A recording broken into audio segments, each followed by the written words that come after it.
Alright, what's going on, guys? It is your boy TKD12D here, back again with a video, and because of not really issues, but travel things I got planned up for this week, I will not be able to host Save Slot. That will be hosted by a guest Save Slot host that I have found in the community. I'm sure you guys are gonna like him a lot. He was on Cross Circle this week, so make sure to go check out Cross Circle if you want to know who that person is. That'll be covered for Save Slot this week while I am out of town. But I figured before I leave here, I do one of these tier list videos. I've been seeing a few of them on Twitter. They seem pretty fun to make. They just seem to provide for interesting conversation. So I definitely do want to definitely rank these over here. Rank these PlayStation exclusives here as fitting for the channel. Now, I do have to, have a transparent thing here that I will not be ranking games that I have not played. So I've not played Knack yet. I've not played, we got Killzone Shadowfall. I haven't played Persona 5. I haven't played Draft Club. Well, Draft Club I did the PlayStation Plus demo, but I don't know if I can really call that as me playing it. I probably raced like 3 times in that whole game overall, and it's just a racing game, so I don't feel like that's worth ranking at all. I haven't played Gran Turismo. I haven't. Now, Bloodborne is interesting. Bloodborne I have picked up and dropped multiple times ever since I've gotten it, so I have probably started and stopped it like maybe 3 times, honestly. And I feel like because the way Bloodborne is as a genre of a game, I feel like I would have an unfair bias to that game if I were to rank it. So I'm going to axe Bloodborne from that list, even though I played it before. Detroit, I feel like the order, I played enough, even though I didn't finish it. I feel like I played enough to at least rank it here in this. Last Guardian I haven't played. Wait, I am ranking Detroit. I don't know if I said that or not. Classes, nope. Knack 2, nope. Gravity Rush, did play the original on Vita. Love the original. Haven't played the second one. I should probably do that at some point because I love the original Gravity Rush. Lost Legacy, of course, will be on there, and Until Dawn will be on there. So the ones that I'll be ranking here are going to be Last of Us, Uncharted 4, Spider-Man, Horizon, God of War, Ratchet Clank, Infamous Second Son, and then Detroit, and then Order 1886, and then Uncharted Lost Legacy, and then Until Dawn. So we'll go from the top, and we'll go from this top row, then move on to the bottom, and we'll rank them here on the S, A, B, C, and D tier. So I feel like this one's a given. Last of Us gotta go in that S tier rank. Last of Us multiplayer faction is still fun to this day. It's an amazing game in itself, and even though it was a game that was made and first put out to the PlayStation fan base during the PS3 era, I think Last of Us Remastered still stands on its own merit as a game that was really good in the PS4 era, including its fidelity that it got increased with. But overall, I think Last of Us Remastered is a great game. It definitely does deserve that S tier in terms of PlayStation 4 exclusives, right? So next up here, Uncharted 4. Uncharted 4, as much as I love it, and I probably could make an argument to put it in that S tier, I feel like it's just an A. You know what I'm saying? Overall, I love Uncharted 4. I think it is one of the best Uncharted for sure, at least for me personally. But I just don't think it fully lives up to the original trilogy. You know what I'm saying? That could be nostalgia, because overall, from a technical standpoint, Uncharted 4 felt amazing. It looked amazing. It had great different mechanics in the game and stuff like that. But I feel like putting it at S tier is a little bit of an overkill for that game specifically. Okay, next up here, Spider-Man. This one is gonna go in that A rank as well. The game, at least from when me and Christian were talking about on Cross Circle, it was wishy-washy. You know what I'm saying? Generally speaking, I feel like we definitely both enjoyed it, but there were some things that we kind of wanted, and because of how the game was promoted and what they showed before release, it really did kind of have a very, just feel like we were expecting what the story was going to be from the jump anyway. So that's just what it is, just issues with the Spider-Man just story, I feel like, but overall the game's amazing. Fun time. I love Spider-Man PS4. Next up, Horizon Zero Dawn. I'm gonna put that, oh man, I kind of want to put it in A. I'm gonna put it in B. No, I don't. Oh man, this is mad interesting. See, these are the hard choices. Horizon. You know what? Let me talk through Horizon, and then I'll see if it's either A or B, honestly. So let's just talk about Horizon Zero Dawn, okay? The story's phenomenal. You know what I'm saying? You know what? The only things I had issues with is what we talked about recently on the Cross Circle podcast, was that with Horizon Zero Dawn, there was a lot of issues with traversal, and that was a big one that Christian pointed out during that episode. He was saying that, you know, although the game is fun in combat, it's great in combat. It feels beautiful in combat. The overall, you know, world and land is absolutely amazing. And the lore, and I think I already said that, but like the just the overall story of Rise of Dawn is great. But there are just, you know, core things in the game, like traversal. Christian was very much right, you know, just super right. Just does not feel great on this game. You know what I'm saying? Even though this game is huge, traveling around in it doesn't feel the best. You know what I'm saying? And I mean, I have yet to play Frozen Wilds. I need to play that. I'm waiting until a little bit later in the year to play that. But I think I'm gonna keep it there at B tier for right now. I love the game, and every game I played here generally I've enjoyed, but I'll put it in B tier. God of War, come on now.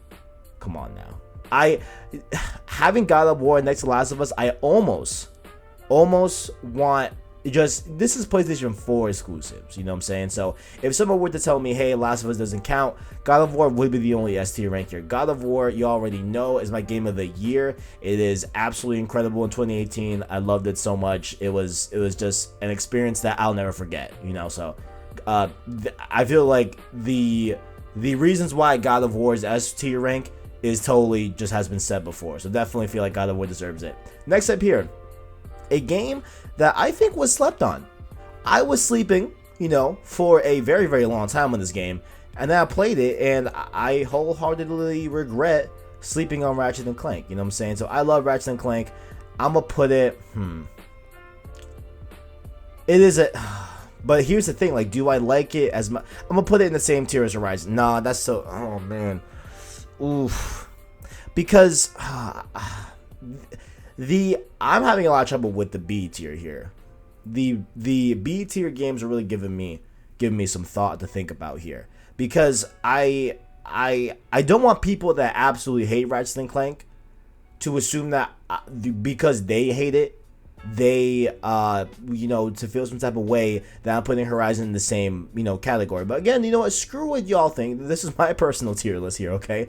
But yeah, I mean, but I like Ratchet and Clank. So Ratchet and Clank for me, I played it right after I beat Last of Us Remastered back in 2018, right? Just for the first time, I wanted to play Last of Us, you know, just a few years, you know, ever since I played it, just wanted to try it out and play it again. And I needed something of a palate cleanser. You know, I needed a very uplifting, nice, just fun game overall. And the Ratchet and Clank was that for me. You know what I'm saying? Even though I feel like the very last level of the game is super weird because it just rises in difficulty and it's a very, very odd thing to see. Nonetheless, I think that Ratchet and Clank is a very good game overall. So man, I'm gonna keep it there for now. We're gonna move on and we'll see how everything else takes out. Her Infamous Second Son. Infamous Second Son. That's a B tier if I've ever seen one. Infamous Second Son is B tier through and through. Great game.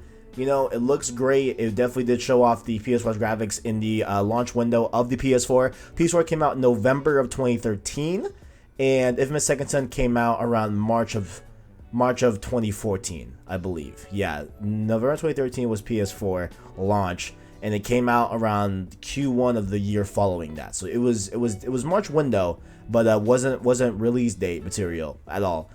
Not like material. It just didn't release in the release date, you know, window. But I liked it overall. I wish that there was more Infamous coming, you know what I'm saying? So generally speaking, I think that Infamous Second Son was great. I think it was very weird how you have the last power of the game be opened up once you beat the game, because it's kind of like, man, like why didn't we have this power in the story? But nonetheless, pretty cool stuff, you know what I'm saying? Infamous Second Son was alright, you know what I'm saying? It was yeah, it was alright. Now, I haven't played any of these games. Now, Bloodborne. Actually, no, I'm skipping that. I forgot. Detroit. Detroit is low-key some A rank. Low-key. People sleeping on Detroit.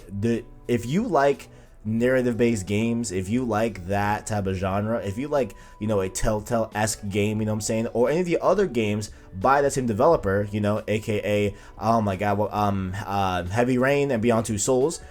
Wait, Beyond Two Souls? Yeah, that's it, yeah. From Quantic Dream, yeah, from those devs. I love Detroit. I think Detroit's narrative was great. I think it really gave you interesting choices to think about, you know, what it means to have an individual life in a way, and what does it mean to know yourself as you, even though other people don't see that in the same. I don't know. It was just very, very cool stuff. I liked it a lot. I'd say just Detroit's story is amazing, and the game looks literally perfect. Like it's a great looking game as well aesthetically. So definitely Detroit is definitely some A-rank material. A lot of people will probably disagree with me on that, but honestly, I feel like Detroit's some A-tier stuff. You know what I'm saying? Order 8/86. I played about 3-4 hours this game. I'm gonna rank it. I do want to go back and beat it completely and do it on stream. I really do want to go back to this game and see if my verdict still stands, because honestly, I was not feeling this game. Right now, to me, this game is a C. This game's C. And I know there's a lot of people out there that really love Order 1886, and they really like tout it as like a really, really great game. And just from what I've played, I just found it so generic and so boring. And even though it's really not generic in premise, like they are fighting monsters in this like secret order, like we know that like the narrative is definitely not what is mundane or boring about the game. It's just like I just found the gameplay kind of boring, honestly. I don't know. Just when I played it, it was not meshing with the boy, you know what I'm saying? And I definitely do want to go back and see if it is a C rank, you know what I'm saying? Because maybe I feel like if I beat the game and gave it, you know, and like really just go through the entire game, you know what I'm saying? I feel like Order might end up being like a B or an A rank, you know what I'm saying? I don't know, because a lot of people actually want a sequel, you know what I'm saying? I just personally didn't enjoy it that much when I first played Order 1886. So for right now it's a C, but we'll see when I, you know, finally play it, you know, and redo it. Man, I haven't played a lot. I mean, honestly, there's reasons why. Knack, I want to play Knack at some point. Killzone Shotfall, kind of want to play that at some point. Gravity Rush 2, I feel like I really should play Gravity Rush 2. If I played the original and liked it, I should probably play the second, you know, the Gravity Rush sequel. I really should. But next up here, Horizon. I keep on saying Horizon, I don't know why. Uncharted, The Lost Legacy here, okay? This one, I feel like a lot of people are sleeping too. I think this one's a really great game. Some people make the point that's better than Uncharted 4. I'm gonna put it in the B tier. You know what? Dang. Okay, so I guess let's really talk here. I mean, is Uncharted: The Lost Legacy at the same level as Uncharted 4? I think I should look at it through that scope and that lens. You know what I'm saying? Because I don't know if I can sit here and really tell you that I had the same enjoyment around Horizon and Ratchet. But man, I kind of did. Honestly, I kind of did, you know. I think I'm going to keep it here. Uncharted: The Lost Legacy, overall, I enjoyed it. I thought it was a very, very cool game. I like the way they wove in some characters from Uncharted 4 that aren't on the cover of the game. I won't be spoiling that, but I'm sure if you know, you're aware of what I'm talking about. I won't say it out loud, you know what I'm saying, just in case someone has not played Uncharted: Lost Legacy. I think it's a great game overall. I think it's a very interesting you know, game, because it is the first Uncharted to not star Nathan Drake, you know what I'm saying? And it is, I guess, spoilers right there, even though I thought that was pretty, you know, said in there, but whatever. I just think it's interesting, you know what I'm saying? I think it's an interesting game. I liked it overall. It was the first time Naughty Dog is messing around with open world environments and seeing how that plays out, which I think is very interesting, honestly, and that could be telling of Last of Us Part 2, perhaps, if they are messing around with open world mechanics and stuff like that and size areas. It could be you know, alluding to you know, Last of Us Part 2, but I think Uncharted: The Lost Legacy stands on its own. I think it's a good game. I really do. A lot of people don't agree, I think, you know what I'm saying? Like, I don't think people really see Uncharted Legacy as good as Uncharted 4, even though I do think Uncharted 4 is better. I think Lost Legacy is a pretty good game. I liked it. So I think the B tier is okay, honestly, after me talking about it. And lastly here, Until Dawn. This is going to surprise a lot of people, okay? This is going to surprise a lot of people, honestly. Wait, hold on. Alright. I guess I won't have a D rank here. I just feel like no game I've played is truly a D rank in this. Even though I could probably make an argument for Order and Until Dawn, at least one of them being D rank, I'll keep them both at C. I just don't think the D rank is necessary for any of these games. But let me talk for a second here. Until Dawn, okay? I think it's okay. Look, it's a cool game, right?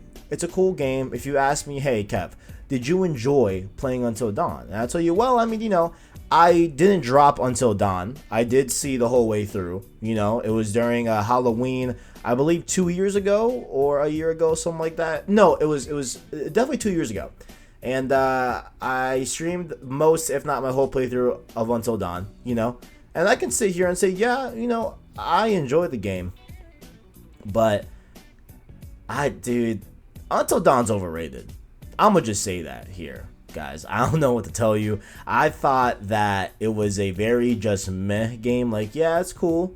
It is what it is, you know what I'm saying? And even though I'm still hyped for the Dark Pictures anthology by Supermassive Games as well, that are working, that did Until Dawn, and they, are going to do this anthology thing. I think that looks pretty cool overall, and I'm hopeful for it. But I'm not going to sit here and tell you that I think Until Dawn is amazing. You know what I'm saying? I don't think Until Dawn is like a must-play PS4 exclusive. You know what I'm saying? I just don't. You know what I'm saying? Like, I don't tell you. Like, I mean, Until Dawn is just like some meh. You know what I'm saying? And it's a very interesting story here that you can really look at these tiers and really break it up into must-plays, right? Oh, I'm sorry for dragging right there. My bad. So, the S tiers are absolute must-plays, right? I'd say everything from B tier. You know what? No. I think everything from A and up are must-plays, right? Dang. Well, then, if I'm going up that, okay. Because I want to move Horizon to the A tier at this point. If we're going up that low key, I just don't know if Horizon Zero Dawn to me is a B tier or an A tier.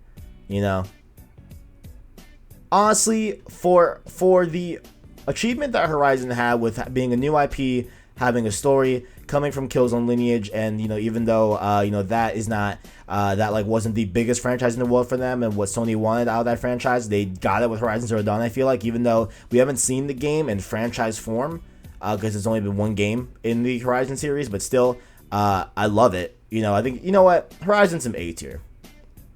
I think I'm comfortable here. Horizon Zero Dawn is an A tier game. So look, from the top, you must play Last of Us Remastered if you haven't, right, from the PS3 era, and you have to play God of War. These are the car facts. Like, that's a duh, right? A rank, Uncharted 4, Spider-Man, Detroit, Horizon. To me, I like that. That makes sense. You know what I'm saying? These are games that you should play if you have a PS4. You know what I'm saying? Obviously, they are great games. They achieve a lot. The B's, I'd say if you miss, it's all right, but you should probably try it. I think I like this a lot. This is my ranking system. I like it. I can't speak for any of this. We'll probably talk about anything here, but yeah, B's are probably optional. You know what I'm saying? Like, if you're gonna play it, you probably like it, but if you don't play, it's not the end of the world. And C, I just think you should at least assess the game before playing it. You know what I'm saying? Because I just think Until Dawn is just not that good, honestly, and Order just didn't mesh with me on first impression. But if we're looking here, I guess that's it. So I hope one day to get to all these. Probably not Persona 5, because Persona 5, I mean, it's too long. I'm sorry. Drive Club is being removed off of the store, but I think you can still play your Plus version of it. But overall, okay, that has been my PlayStation 4 exclusives tier list. Definitely let me know what is your tier list looking like. I'll link this website. I'll link this tier list down below in the description, so you can go and mess around with your own tier list and show me on Twitter. Tweet me your tier list and stuff like that, or leave it in the comments below what you would rank the PS4 exclusives. And if you want to include these, by all means do it. I just didn't, because I didn't feel comfortable. Even though I played some of these, I don't want to rank these in here and act like I played them substantially. You know what I'm saying? That's been my PS4 tier list. If you all enjoyed, make sure to leave a like on the videos, or subscribe to PlayStation Source to keep up with the latest grades in PlayStation. Down below, you can find our description where you can find our Twitter, our Twitch, our Discord, all of this stuff down below in the links. Thank you for watching, and as always, greatness awaits.